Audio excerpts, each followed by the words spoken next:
नमस्कार दोस्तों, आज की कहानी है मनुष्य की कीमत क्या है।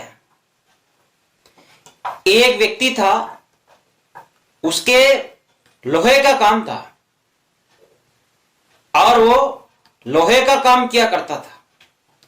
जब वो अपनी दुकान पर जाता था तो उसके एक लड़का था, वो भी उनके साथ में जाया करता था। और उस लड़के ने एक दिन अपने पिताजी से पूछा कि पापा, मनुष्य की कीमत क्या है।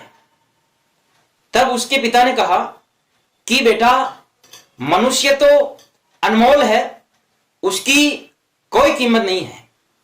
और उस बुद्धिमान बेटे ने पिताजी से कहा कि पिताजी, यदि मनुष्य अनमोल है, उसकी कोई कीमत नहीं है, तो फिर कोई गरीब, कोई अमीर और किसकी इज्जत ज्यादा, किसी की इज्जत कम, ऐसा भेदभाव क्यों है।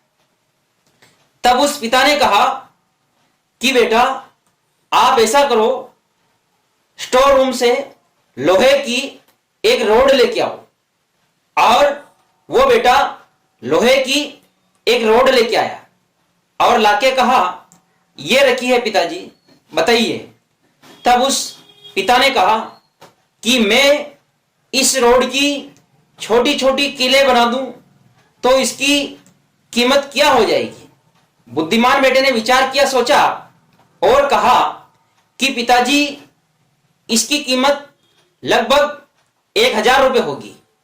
और उस पिता ने कहा कि मैं इस रोड से यदि घड़ी की छोटी छोटी स्प्रिंग बना दूं तो इसकी कीमत क्या हो जाएगी।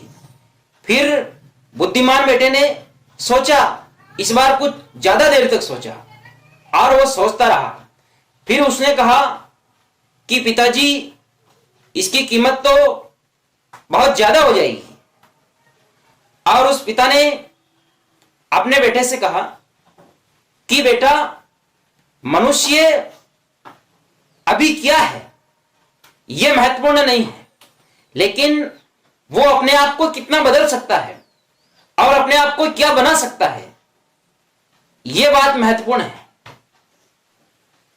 तब वो जो लड़का है, बेटा है उसका, वो अब समझ गया था और उसने कहा, ठीक है पिताजी, मैं आपकी बात समझ गया हूं। और दोस्तों, आप भी इस कहानी को अच्छे से समझ गए होंगे। ये वीडियो आपको अच्छा लगे तो इस वीडियो को आप लाइक करें, शेयर करें, कमेंट्स करें और मेरे चैनल धनुज बसेटिया को सब्सक्राइब करें। धन्यवाद दोस्तों।